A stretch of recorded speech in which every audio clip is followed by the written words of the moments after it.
Diperhatikan di PPh pasal 23 itu, jadi PPh pasal 23 itu hanya punya 2 tarif ya. 2 sama 15% ya. Dan yang kalian perhatikan, jadi dia nggak ribet ya. Sebenarnya untuk 23, 26, sama 4 ayat 2 itu, dia udah ada aturannya, sudah ada item-itemnya ya. Dikenakannya terhadap apa ya, itu kita lihat gitu ya. Jadi ketika nanti ada soal ya kita perhatikan aja gitu ya. Jadi ini soalnya, misalnya sewa. Nah sewanya sewa apa nih gitu. Nah kalau untuk sewa itu biasanya dia kena tarifnya 2%-an ya. 2% terhadap apa gitu ya. Nah, langsung dikalikan dengan berapa yang harus kita bayar. Jadi misalnya nilai nilai jualnya atau nilainya itu berapa. Nah, itu harus langsung dikalikan. Jadi nggak ribet. Yang penting kita udah tahu ini masuknya kemana ya. Nah, ini ada beberapa contoh soal nih untuk pasal 23. Yang pertama itu bunga ya. Bunga pinjaman ya biasanya suka ada ya. Bunga sama jasa perbaikan ya. Nah, di sini eh kita lihat nih bunga pinjaman ya. Tahun 1 Oktober 2005 dia membayar bunga pinjaman kepada PT XY, pada Bank XYZ ya, NPWP-nya sebesar 20 juta. Nah, kalian harus lihat ya di PPh pasal 23 ya. Nah, bunganya itu kena nggak gitu ya. Nah, ini jangan-jangan takutnya masih aturan lama deh. Soalnya ini kan kasusnya kasus sama. Coba yang bahas PPh pasal 23 kemarin siapa? Kalau mau kemana? Bunga deposito kena itu nggak? Kalau nggak salah sih udah sekarang udah kena deh. Coba, yang PPL 2123 siapa kemarin, Anas? Kelompok mana? Bunga pinjam.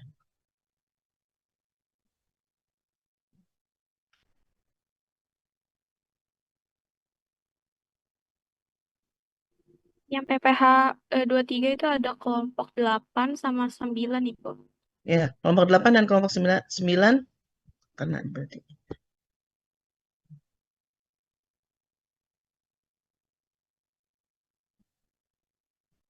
Salah nih, berarti kena 15%. Maaf ya. Ya, kelompok 8 sama kelompok 9 gimana?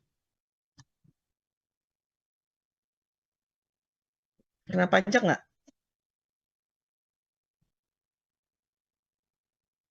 Kelompok 8 siapa aja nih, Anas? Ada Soalnya, Fadil, Naswa, Fatimah. soalnya dari kemarin kelompok 8 saya kasih komen kayaknya agak nggak respon ya. Saya ngomong apa dia nggak respon. Apalagi yang pasal 26 tuh. Ya, gimana Fadil dan teman-temannya? Kelompok 8 dan 9 kena pajak nggak?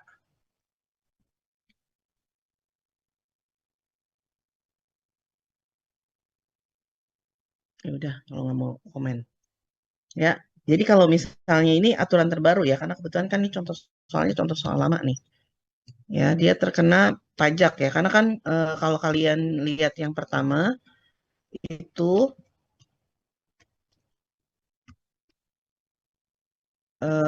di yang pertama kali itu dikenakan ke bunga royalti gitu ya, sama dividen gitu, itu kena PPh pasal 23 ya. Nah, kadang-kadang kalau kalau Zoom gini nih, kalian saya tanya kalian nggak mau jawab. Berapa ini? 15% kali 20 juta. Kalian usahain jawab ya, karena kita bingung kalian bisa apa enggak. Nanti ujian pada nilainya jelek, padahal saya sudah suruh open book. Kalau udah begini saya biasanya udah nggak mood. Dah, nggak ada, karena pasal 26 tidak komen, saya langsung ke 26. Ya, selanjutnya pasal 26. Pasal 26 kelompok siapa tuh kemarin? Kalau nggak komen juga saya lompat lagi. 4 ayat 2 aja langsung. Kelompok saya kelompok 11 bahas pasal 26 Ibu. Kelompok 10 sama 11. Iya. Nah, pasal 26 yang kalian harus ingat ya, pasal 26 itu sebenarnya sama dengan PPh pasal 21. Bedanya pasal 26 itu untuk WPLN ya, wajib pajak luar negeri. Sedangkan pasal 21 itu untuk WPDN. Bedanya apa Bu WPLN dengan WPDN? Ya, WPDN dengan WPLN itu jadi kalau wajib pajak dalam negeri itu adalah orang yang tinggal di Indonesia itu lebih dari 183 hari. Ya, jadi WPLN itu bisa dikategorikan. Jadi misalnya ada orang asing kerja di Indonesia, kalau dia time testnya lebih dari 183 hari, dia bukan WPLN lagi, meskipun dia orang asing. Ya, misalnya dalam setahun itu misalnya dia bolak-balik ke Indonesia itu dihitung ternyata lebih dari 183 hari, nah itu dia tidak masuk WPLN. Ya, dia masuk ke WPDN. Aturan yang dikenakan sesuai dengan kita pelajari kemarin PPh pasal 21. Tapi kalau misalnya ternyata time testnya kurang dari 183 hari, nah itu baru dikategorikan sebagai WPLN. Jadi kadang-kadang kan di beberapa perusahaan itu ada jasa ahli dari luar, misalnya dia datang 3 hari, seminggu. Nah itu diakumulasi tuh selama setahun, dia totalnya di Indonesia tuh berapa lama. Kalau misalnya lebih dari 183 hari, perhitungan pajaknya akan mengikuti PP 21. Tapi kalau misalnya kurang dari 183 hari, dia akan dikenakan PPh pasal 26. Bedanya apa? Bedanya PPh pasal 21 dengan 26 itu adalah tarifnya. Ya, kalau 26 hanya satu tarif. Nah, selain itu yang perlu diperhatikan tadi, ya kemarin itu sudah dibahas oleh kelompok PPh pasal 26. Nah, ini Ibu masih agak dengar ya kalau untuk yang 26. Jadi sempat membahas tentang P3B ya. Jadi yang biasanya P3B itu apa? Ada yang tahu? Kelompok PPh kelompok 10 dan 11 P3B itu apa? P3B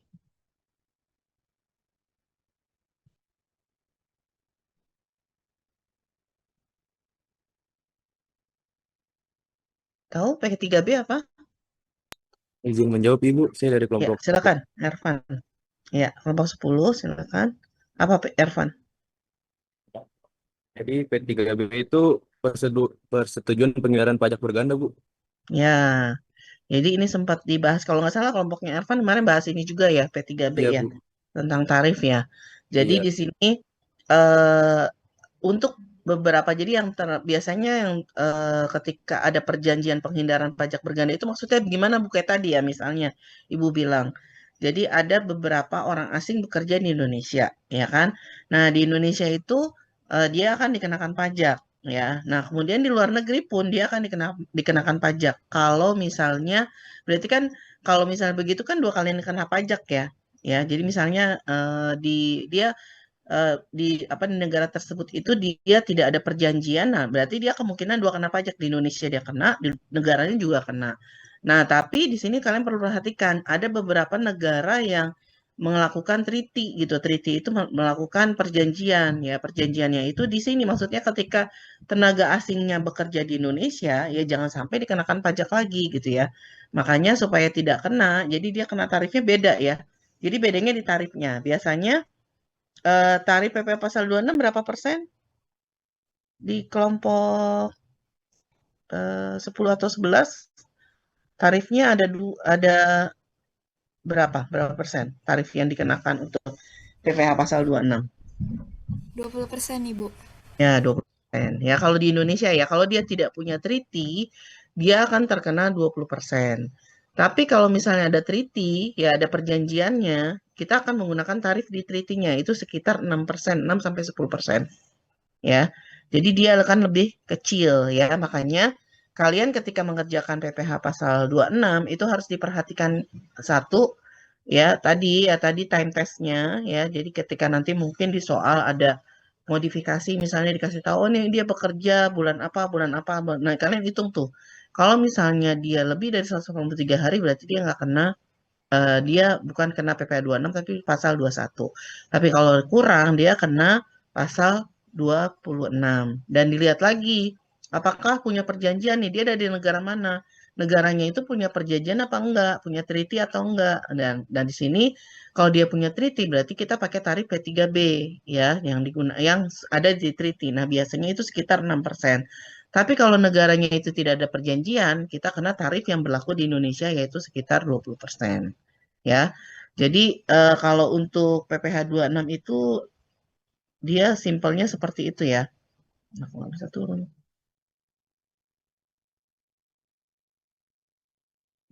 Kenapa dicoret-coret?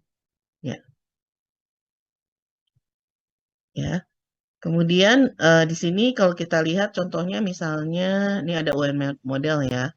Biasanya treatingnya itu nanti ada beberapa kriteria ya. Ada yang UN model, ada yang OECD ya tergantung dia menggunakan apa. Ya, di sini ada contohnya misalnya Mr. A itu warga negara yang berdomisili di Singapura, surat keterangan domisili dia mendapatkan penghasilan 100 juta. Kemudian XLTD perusahaan pergudangan di negara yang tidak punya P3B dengan biasanya kalau misalnya dia tidak punya perjanjian P3B itu diinformasikan di soal ya. Jadi ibaratnya kalau tidak terkena tidak ada P3B berarti kita kan kenakan tarifnya yang 20% tersebut ya. Ini tekstil negara seperti ini nomor 1 ya penjelasannya. Nah, dividen yang di Singapura mempunyai tax treaty, maka menjalankan tax treaty misalnya otoritas Singapura menurut tax treaty Indonesia berhak memungut PPh dividennya 15% atau 15 juta, tapi jika tidak ada SKD atau COD maka dia kena. Nah, itu tadi ya. Jadi di sini tarif yang berlaku di PPh 26 adalah yang 20% ya. Tapi kalau misalnya jadi ada 6 sampai atau 15 ya. Jadi treaty-nya itu tergantung ya. Jadi tergantung perjanjian negaranya dia menggunakan yang berapa persen. Malah kemarin yang di Amerika Serikat ya kan ada tuh. Dan nah kayak kemarin itu yang perjanjian Prabowo dengan Pak Donald Trump itu kan, nah itu termasuk treaty ya. Jadi mereka tuh meminta supaya tarifnya gitu. Malah tarifnya kalau nggak salah minta yang 0% tuh negara Amerika Serikat. Padahal negara lain itu dia terkena 15%. Ya. Jadi yang dipakai itu bukan yang di sini, yang dipakai itu yang kita pakai 15%, ya. Nah, di sini juga 15%-nya itu ada administrasi lain yang harus disiapkan, yaitu surat keterangan domisili. Kalau tidak ada SKD-nya, ya, dia akan berlaku aturan yang Indonesia itu terkena 20%. Kemudian yang X juga sama ya, karena dia udah jelas-jelas tidak ada P3B-nya, berarti dia langsung dikalikan 20%, dikalikan 200 juta, yaitu 40 juta, ya. Jadi sebenarnya lebih simpel sih sebenarnya kalau 26, ya. Nah, kemudian di sini contoh lagi yang misalnya eh, Singapura juga ya, XYZ, dia menjual saham pada ABC sebesar 400, dan ini dividen kepada A LTD di Thailand sebesar 600 juta. Nah, gimana nih perlakuannya ya? Nih, asumsinya ada hak pemajakan di narasumber yang memungut sehingga PT ABC memungut pasal 26 itu 20% kali 25% kali 400 juta atau 20 juta. Ya, karena di sini ada tarif, ada pembeliannya ya. Pembelian sahamnya ya. Pembelian sahamnya itu berarti 400 itu ya sekitar 25% ya. Nah, ini yang terakhir itu sama ya, hampir mirip lah ya. Tapi di sini dia ke pribadi. Ya, Mr. A warga negara Singapura, bukan ekspatriat, melainkan pekerja bebas atau profesional. Mr. A tidak pernah datang ke Indonesia selama pelaksanaan jasa tersebut, tapi dia memberikan jasa konsultasi teknik ya. Kemudian Mr. X ya, dia jasa konsultasi pemasaran ya. Nah, di sini yang dikena karena dia memberikan jasa ya, jadi bukannya gajinya ya. Karena jasa profesional, dia bukan ekspatriat, dia kena PPh pasal 26 meskipun Singapura punya P3B ya. Apabila tidak ada P3B, dia kenanya 20%. Tapi kalau misalnya eh, tidak apabila tidak ada P3B, berlaku undang-undang PHPH, tidak mempunyai izin kerja tenaga asing, ya dia juga kena 20%. Kemudian berlaku tax treaty sesuai tax treaty negara Singapura, jasa profesional dikenakan di Indonesia melalui BUT atau PDN apabila Mr. A berada di Indonesia lebih dari 90 hari dalam setahun. Oh, sekarang sudah ada ya, kalau dia luar negeri itu dia 90 hari. Kalau kalian Mr. A tidak pernah di Indonesia atau kurang dari, tadi time testnya. Ya, time testnya itu sekarang kalau dia BUT, ya dia BUT itu 90 hari. Kalau dia pribadi dia 183 hari. Ya. Nah, Mr. A sebagai ekspatriat tidak memiliki izin kerja tenaga asing. Ya, kalau misalnya ternyata dia tidak punya izin asing, ya dia kena tarif 20%. Tapi kalau dia punya IKTA atau IKTAS, ya dia kena PPh pasal 21. Ya, karena kita anggap sebagai wajib pajak dalam negeri. Ya. Nah, ini untuk yang PPh pasal 26. Nah, terakhir yang tadi, ya PPh pasal 4 ayat 2 itu lebih simpel lagi, ya. Tadi juga sudah ditegaskan ya ketika di presentasi kelompok 12 dan 13 ya. Jadi di sini kita juga perhatikan juga tarifnya ya. Karena tidak ada hubungannya dengan luar negeri ya, jadi tinggal kita lihat tarifnya. Kayak misalnya nih perhitungan penyetoran dan pelaporan pajaknya. Pengalian atas tanah dan bangunan itu terutang PPh final, kecuali pengalian tertentu yang disesuaikan oleh PPh final tidak terutang. Nah, di sini yang pengalian hak dari almarhum Alid kepada istrinya termasuk kategori warisan sehingga tidak terutang PPh final. Ya, pengalian hak atas tanah dan bangunan karena warisan itu dia kan sebenarnya tidak kena ya. Jadi yang termasuk objek itu salah satunya warisan, tapi ketika dialihkan dia tidak terutang PPh final ya. Pengalian hak dari Ibu Wahyu kepada B merupakan hibah dalam keturunan 1 derajat sehingga dikecualikan. Jadi di sini hibah itu tidak ya, karena di sini kenapa nggak kena? Karena dia merupakan hibah. Sedangkan pengalihan hak dari A dan B merupakan hibah yang tidak dikecualikan sehingga kena PPh final. Karena kenapa dia kena A dan B? Karena dia sudah lewat ya. Jadi di sini kan istri Wahyu punya 2 orang anak A dan B. Harta warisan. Jadi di sini almarhum meninggalkan seorang istri, kemudian 2 anak. Nah, di sini ketika Ali mewariskan kepada istrinya, berarti dia tidak kena. Tapi ketika A dan B itu kan namanya anak ya, satu ini ya, berarti dia kena PPh-nya. Ya, PPh-nya itu sebesar 5% dari harga atau nilai transaksi atau pasar tanah, namun tidak boleh lebih kecil dari NJOP rumah kota Y. Jadi kita juga lihat NJOP-nya ya berapa. PPh tersebut harus dilunasi. Nah, ini kan dilihat penyetoran dan pelaporannya ya. PPh tersebut harus dilunasi sebelum perubahan akte di depan notaris atau PPAT ya. Jadi sini biasanya kalau kalian urusan tanah ya di notaris itu kan biasanya terkena PPh pasal 4 ayat 2. Nah, selanjutnya nih Wahyu tidak dituntut pembuatan oleh kantor. Menyewa rumah. Nah, ini sewa ya, sewa rumah milik Wahyu besar 25 juta per tahun dilakukan pada tanggal 17 Oktober. Wahyu tidak ditunjuk sebagai pemotong PPh oleh kantor pelayanan. Nah, di sini sewa tanah dan bangunan terutang PPh final sebesar 10% dari transaksi. Nanti ini dicek ya di bukunya Pak Mardiasmo ya. Jadi untuk 4 ayat 2 itu untuk sewa tanah dan bangunan itu kena PPh final sebesar 10%. Ya, oleh WP Badan, pemerintah membayarkan uang sewa atau OP membayarkan sewa dengan syarat yang telah ditunjuk oleh pemungut pajak. Apabila atas transaksi tersebut tidak dipungut PPh pasal final, maka sewa itu harus menyetor dan melaporkan sendiri pajak terhutang. Ya. Kemudian PT ABC itu sebagai wajib pajak badan memungut PPh final sewa sebesar 10% yaitu sebesar 2.500.000 dan memberikan bukti potong kepada Wahyu sebagai bukti pembayaran pajak tanggal 17 Oktober. PT ABC harus menyetor 2.500.000 ke kas negara melalui bank persepsi paling lambat 10 November. Nah, ini sudah mulai KUP. Kalau KUP itu ada tanggal-tanggal untuk tanggal berapa maksimal itu tanggal berapa bayarnya dan tanggal berapa untuk setor. Ya. Kalau untuk bayar itu maksimal itu tanggal 10 setiap bulannya ya, sedangkan untuk setor itu tanggal 20 untuk lapor itu setiap tanggal 20 maksimal untuk tanggal 20 setiap bulannya.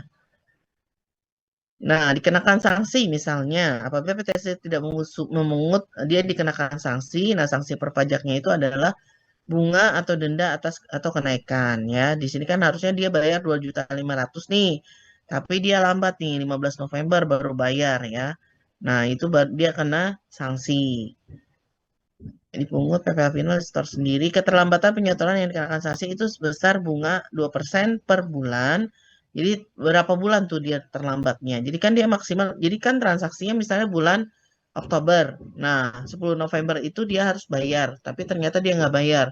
Nah, misalnya dia bayar baru tahun berikutnya, bulan Januari. Nah, itu berarti dia kena tambahan sanksi bunga sebesar 2% dari per bulan dari total yang dia bayar.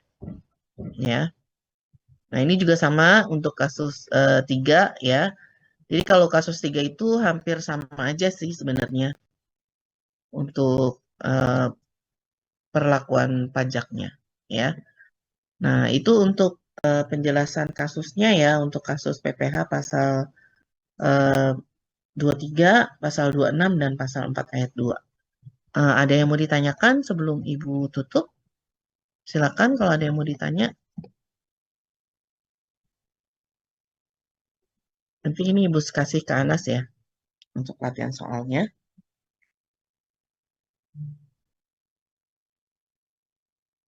Kita sampai jam berapa ya? Ini udah lewat ya? Belum ya? Belum, Masih Ibu. 5 menit lagi ya. Ada yang mau ditanyakan? Anas, ini kita sekelas berapa orang, Mas? Semuanya jumlahnya ada 41, Ibu. Ada ada 4 orang yang nggak hadir. Iya, ini kan 3 ya, sama Ibu 37 ya. Ada 4 orang nggak hadir, Nas. Coba dicek, Nas, siapa yang nggak hadir, Nas. Atau nanti difoto kali ya. Mungkin kita buka dulu ya, foto ya. Kita foto bersama dulu, boleh dibuka kameranya kalau yang bisa buka.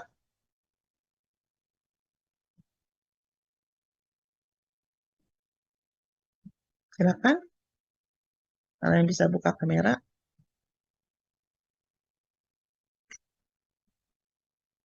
Karena 38, Nas. Udah belum? Siapa yang mau foto? Anas atau siapa temennya ada yang bantu? Clara boleh, Ibu. Iya, Clara, saya. silakan Clara. Semuanya udah Ini siap. Nadifa bisa buka kamera nggak, Nadifa?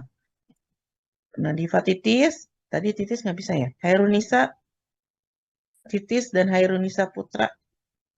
Nadifa, boleh dibuka kamera dulu sebentar aja buat kita bukti. Karena ini terakhir kan. Nah, minggu depan kita udah UTS. Boleh dibuka kameranya? Nadifa dan Titis, bisa dibuka kameranya? Sebentar, Ibu. Ya, Titis.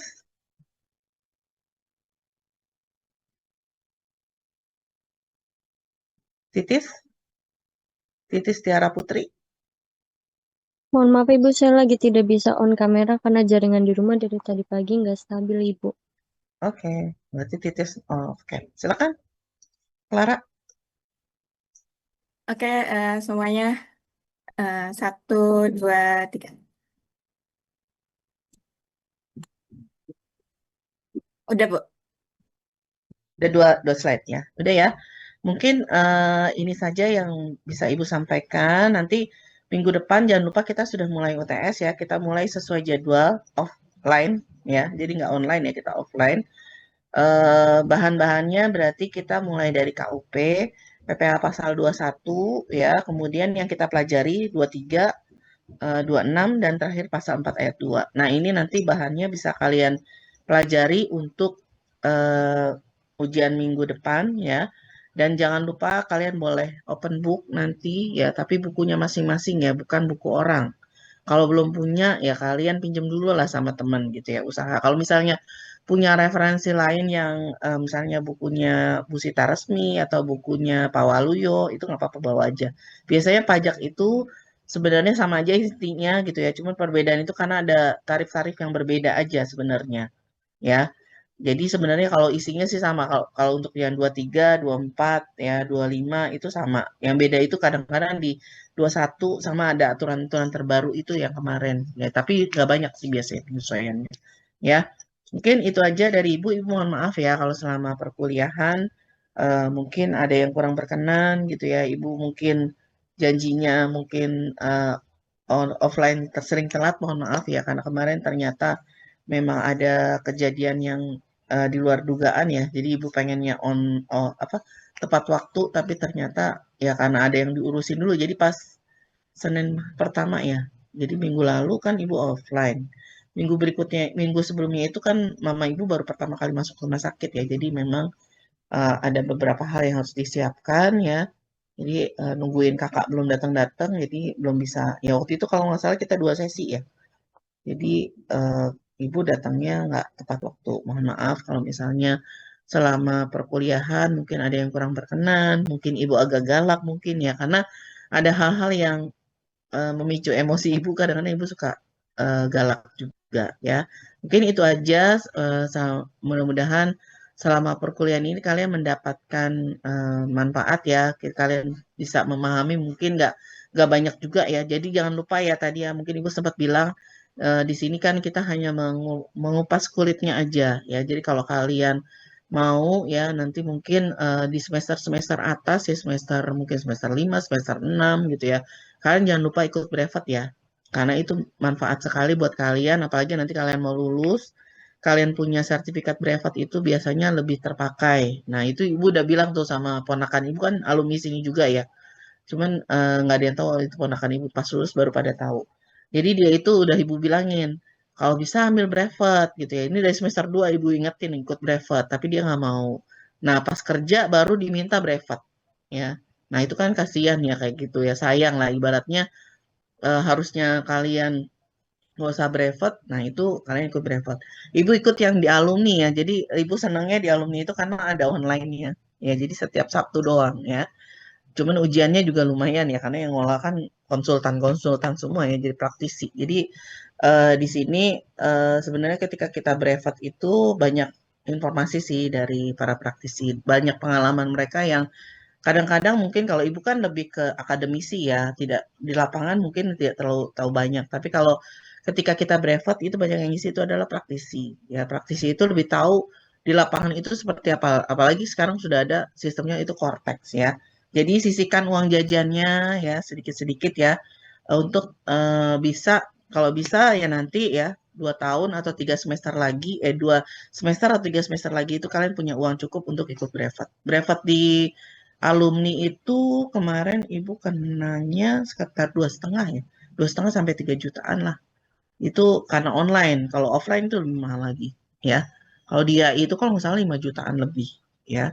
Makanya mendingan kalau di alumni itu karena dia konsultan perpajakan ya. Jadi asosiasi konsultan perpajakan dan itu juga diakui juga sih sertifikat brevetnya ya. Jadi itu ibu pesan ya buat kalian, itu buat bekal kalian.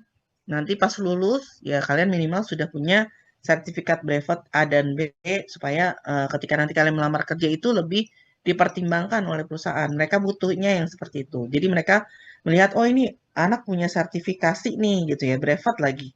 Biasanya mereka lebih yakin dan dianggap kalian lebih kompeten ya. Meskipun mungkin di sini kalian ada yang bisa tuh ngerjain soal-soal yang ibu kasih gitu ya, nilainya perfect misalnya 100. Tapi kan buktinya apa? Sertifikatnya apa?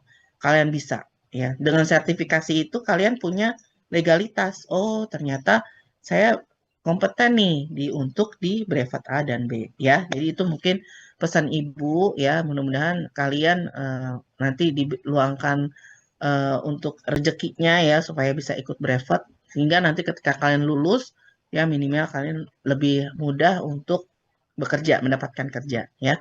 Mungkin itu aja dari Ibu. Makasih semuanya. Assalamualaikum warahmatullahi wabarakatuh. Waalaikumsalam. Terima kasih banyak Ibu. Sama.